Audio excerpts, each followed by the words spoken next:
How dangerous is to cross a runway, or actually in this situation being clear to cross a runway, that another aircraft is currently rolling for takeoff? Let's find out what happened in San Francisco only a few days ago. Hello everyone and welcome back to another VASAviation video. Today we're going to be reviewing the incident, the near miss that occurred in San Francisco only a week ago. It was caused by a controller's mistake giving clearance to cross a runway to an aircraft when another aircraft was actually using that same runway for takeoff. So we're going to see what happened. It was clearly a controller's mistake. But let's find out why. Also, let's find out what slices we have in the process, in the safety process, to avoid this kind of incidents. We have some signals on the ground. We have some signals on the airport. Also, some lights that we use to avoid this kind of situations on runways and also on taxiways.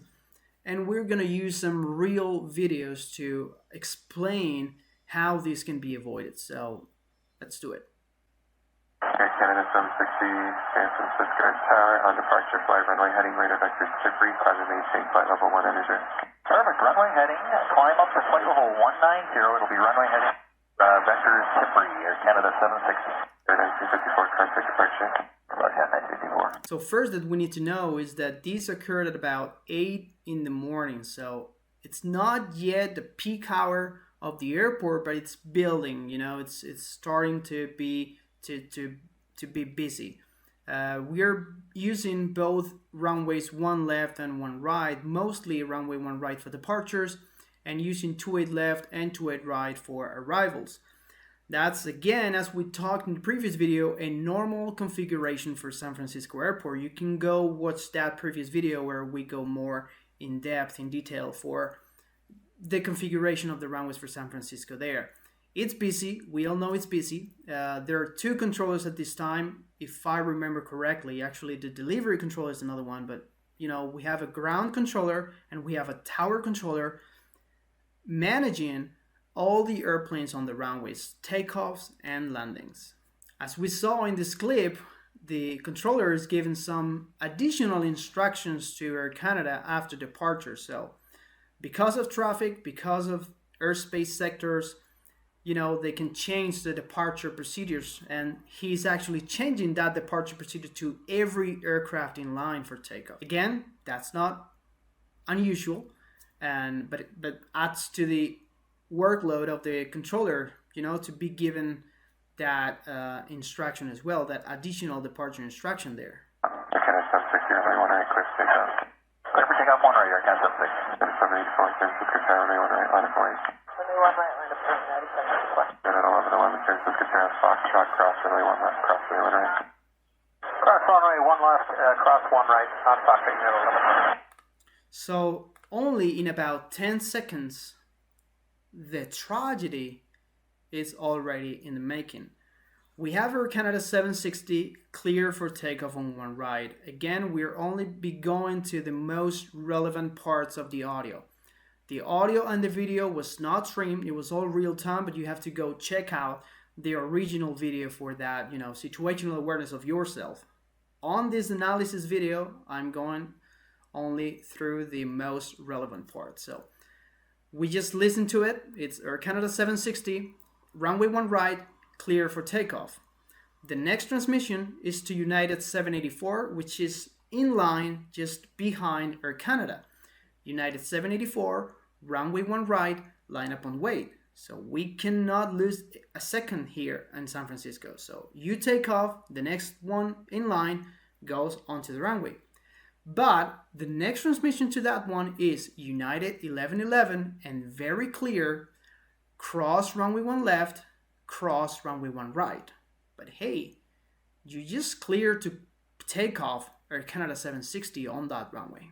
However, lack of situational awareness here from United 1111 as well. They actually read back the instruction. Cross runway 1 left, cross runway 1 right. Like they actually didn't listen to Air Canada being clear for takeoff. Air Canada 760, runway 1 right, clear for takeoff. Clear for takeoff. Clear for takeoff 1 right, Air Canada 760. 784, San Francisco Tower, runway 1 right, line of 4. Line up and wait. Unit 11, San Francisco Tower, Foxtrot, cross runway 1 left, cross runway 1 right. Cross runway 1 left, cross 1 right, on Foxtrot, United 11. And that's lack of situational awareness from the United 1111 pilots there. Let's continue on with what happened here. Again, it's all real time. Okay, 6501. Go ahead for 6501. Okay, 6501 on departure, flight runway heading right of vector 10-3, caution maintain flight level 1 heading there. You can see Air Canada 760 there rolling down the runway, and United 1111 just by the Ops 41 aircraft there, Ops 41 vehicle there. United 1111 is right now crossing runway 1 left. Flight level 190, runway heading, tip breeze, Skywest 6501. 2348, contact departure. Yeah, 2348. Now, in this moment in the radar, Air Canada 760 is just out the window in front of United 1111. As we will see here in just a second, probably this Air Canada 760 aircraft is actually still on the ground and not lifting off the ground. Just probably in this position when they are crossing runway 28 left. At that moment, they are rotating and lifting off the ground. So probably United pilots just looking out the window in front of them, they actually saw Air Canada 760 rolling down by them. 784, runway 1 right, quick takeoff. Not only that, but United 784 is actually cleared for takeoff on the runway United 1111 is about to cross. So now that's what they heard, and they said, hey, what? An aircraft has been just cleared for takeoff on this runway I'm about to enter? 784, runway 1 right, quick takeoff. Runway 1 right, definitely off in 674. 706, San Francisco Tower, runway 1 right, line flight. 1 right, line up United 706, please, 1 minute for engine wall. American 76, runway 2 right, clear to land. Great right, clear to land, American 76. So busy. United 1111, holding short 1 right. Holding short of 1 right, either because, or both actually, because they actually saw Air Canada rolling down their window there, and actually also heard United 784 being cleared for takeoff on the runway I have just in front of me, and you actually cleared me to cross. So good situational awareness in this second situation. Bad situational awareness in the first moment. Good here. They saw Air Canada. Probably they also heard United 74 being cleared for takeoff. So good on the United pilots. Stop the aircraft. Figure out what happened. And that's fine. United 1111, holding short 1 right. United 1111, I know. Hold short of 1 right. I know. I see it at the cross. United 1111. United 1111, I told you cross, so I'm hold short of 1 right. No, you didn't. And you can rewind and listen to it again, as I did many times while I was editing the video. Cross 1 left, cross 1 right was clear on the radio, as was United 1111 readback there. Let's jump to another video that I found on the internet, actually from justplanes.com, and let's see this situation, this exact situation, but done in a good way. So on this video, again, it's from justplanes.com's YouTube channel. The link to the original video is in the description. This is a channel that I love so much, with many videos in cockpit, and I have learned lots with these videos. So welcome on board Shamrock 146 Heavy aircraft. That's our call sign. Again, the very same situation. We're taxiing down Foxtrot, holding short of runway 1 left, awaiting to cross both runways, and our final destination is runway 28 left and 28 right for departure. Those runways are longer and are usually used for aircraft due to performance. So if my aircraft is heavy for a long flight, United 1111 was bound to Hawaii. So if my aircraft is heavy and I cannot accept runways 1 left and right because those are shorter, I need to go to runways 28 left and 28 right. Again, that adds some workload to the San Francisco layout, but it's normal operation. So let's find out how Shamrock 146 Heavy did it today, and also what that controller did. Shamrock 146 Heavy, San Francisco Tower cross, runway 1 left, hold short, runway 1 right, traffic will depart up the right. Shamrock 146, cross, runway 1 left, hold short, and it's like she emphasizes hold short of runway 1 right and actually gives additional information. Traffic will depart off 1 right. So cross 1 left, hold short of 1 right because another traffic is rolling on that runway. The same situation as we had with the United. Cross 1 left, but hold short 1 right. Understand traffic is to depart, Shamrock 146. Okay. And Shamrock gives the proper readback. Hold short, cross 1 left, hold short of 1 right, and he even acknowledges the reason why. We'll see a traffic rolling down on 1 right. So, and then now it's a communication process between the pilots. Okay, so we're clear to cross Cross 1 the left, left side, stroke hold 1 short the on, right. hold short the right side. That's checked. All right. I can see that traffic on the right side there. Southwest 1301, visual to your left. Right. So there's traffic holding on this runway. 709 Lima, wind 3305, runway 1 right, clear for takeoff. 1 right, clear for takeoff. So at this moment, again, we need to pay attention to the radio as well. We were told that an aircraft is going to be clear for takeoff, and actually right now.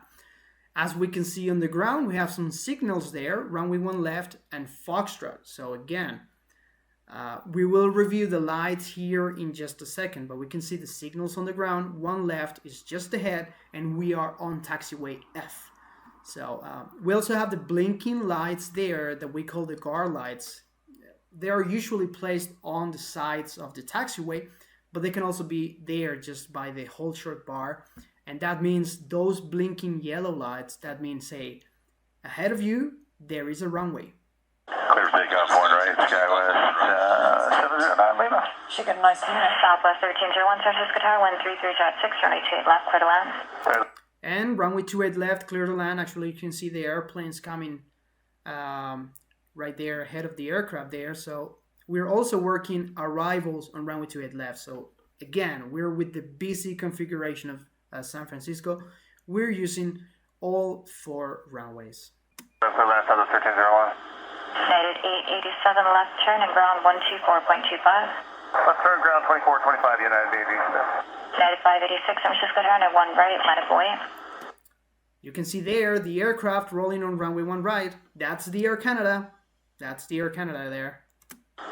1 right, line up away, United 586. United 460, traffic on a 3-mile final, cross 22 left, contact ground 124.25. 24 and a quarter, we're cleared across 28 left, United 460. There you go with the aircraft. You can see it there. It's a Embraer, probably just doing some regional flight. I would guess no longer than 3 hours. So Air Canada, I think they were going to Montreal, so probably about 5 hours flight. And this Embraer here, this is SkyWest, is currently rotating as they cross Foxtrot, almost on 28 left. So I'm sure the Air Canada by this point was actually still on the ground. So United, looking out the window, they saw Air Canada and said, hey, but we were actually cleared to cross this runway and we just saw an Air Canada. That's bad. So let's find out what happened and how this Shamrock 146 Heavy crossed the runway. 46 Heavy, cross runway 1 right, hold short 28 left. There you go. So as soon as the skyway is clear, Shamrock gets the clearance to cross. The controllers up there in the tower, they can see outside. So as the aircraft is clear and Shamrock can go by, they are clear to cross. Every gap has an aircraft in San Francisco. It's that busy. It's really busy. So we cannot lose a second. Everything has a moment. And, it's cool, but we need to look for safety. Cross 1 right, hold short 28 left, Shamrock 146. So we are clear to cross. We're clear on the right. There's a guy lining up. Lovely. And there you go. Very good communication there between the pilots, CRM. So look on the left, look on the right. We're clear to cross, but I don't care what I am clear for. I double check myself. So I am clear to cross 1 right, clear left. We just saw the aircraft rotating on the departure. and clear right. And if it's not clear for any reason, we clarify why. So clear right, the runway is actually clear, but hey, we have an aircraft there far away lining up on the runway. So every bit of information, it's relevant at this point. So good communication there on the pilots and also with the controller there. Strobe is on. Sky 709 Lima, contact NorCal departure today. Going to departure today, Sky 709 Lima. Every communication has a second on the radio.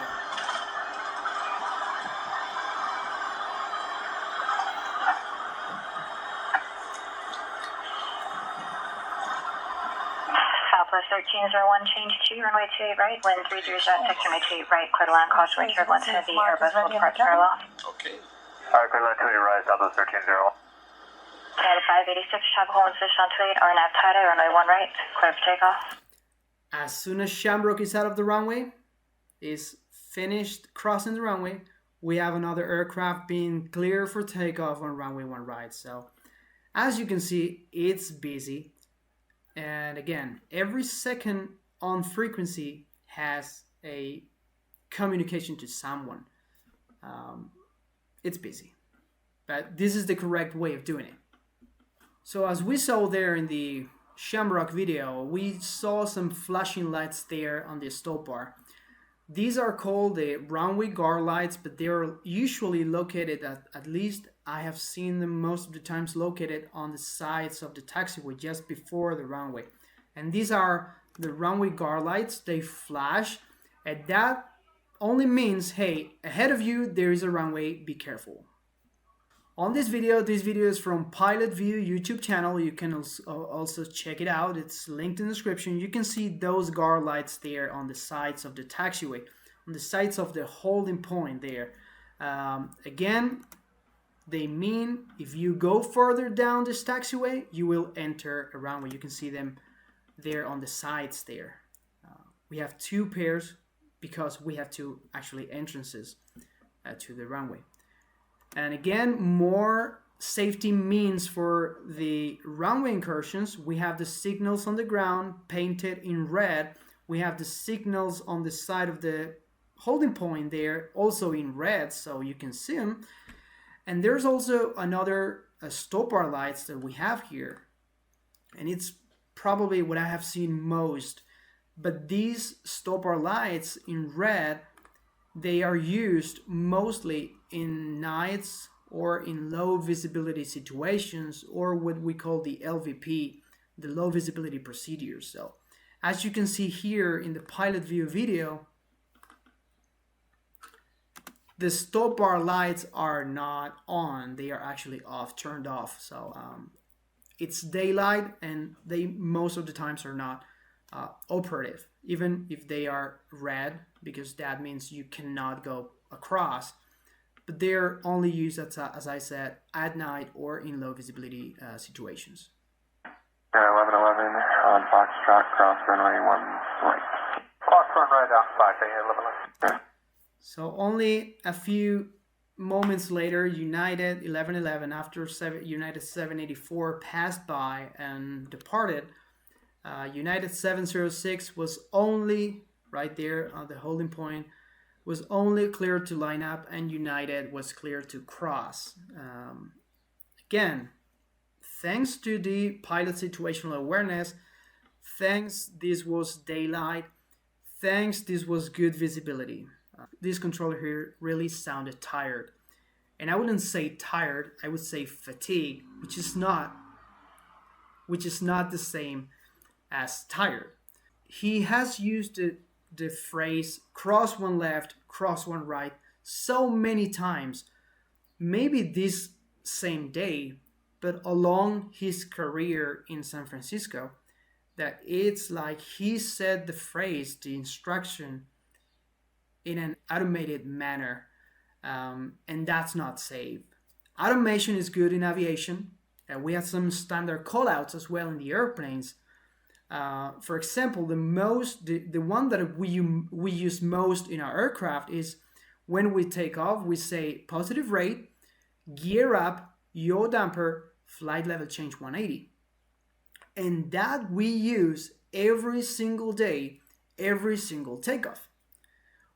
What happens if one day, for whatever reason, a failure of the yaw damper, or because of some restriction in the departure, I am not comfortable doing flight level change 180, and I prefer to do another mode of the autopilot? My mind automatically, as we take off, and my colleague says positive rate, my mind will automatically tend to say gear up, yaw damper, flight level change. But that's not what I want that day because of some altitude restriction, for example. And I want some vertical speed 1000. So I need to focus on that. We need to brief that departure. So, hey, today for some reason we have a low level of altitude. Instead of flight level change 180, I will call for vertical speed 1000. So we're two in the cockpit. I have to be focused on positive rate, gear up, yaw damper, vertical speed 1000. If I make the mistake, gear up, yaw damper, flight level change 180, my colleague must be briefed on the procedure and say, hey, no, Victor, you said, are you sure flight level change 180? Because we briefed vertical speed 1000. So it's something that we use every day, and probably these controllers are used to also say cross one left, cross one right. But you need to be focused on what you're doing. And, you know, it's like this guy, this controller was just speaking out the words automatically without thinking what he's actually saying. And that's dangerous. So thankfully, nothing happened. We need to learn from this incident, and that's why I do these reviews as well. And I learn a lot as well from them. So if you are a pilot in the United States, or if you're a pilot actually flying in and out of San Francisco, I would really appreciate your feedback and your commentary here in the comments. And we all, again, must learn from this situation. So thank you very much for watching as always. I really appreciate your feedback and support, also the guys on Patreon. And see you in the next one. Thank you very much. Some people were saying in the comments of the original video that they prefer the previous version of the animations that I used to do on VASAviation. Just so you guys know, those animations were manually made by myself, so they were not accurate. However, this radar screen that we use right now, this is real ADS-B data. This data we use is from Airplanes.Live. They are contributing with VASAviation, and they provide their data. So this radar screen that you see here is real coordinates of the airplane positions. So this is accurate. This is the most accurate picture that we can have right now.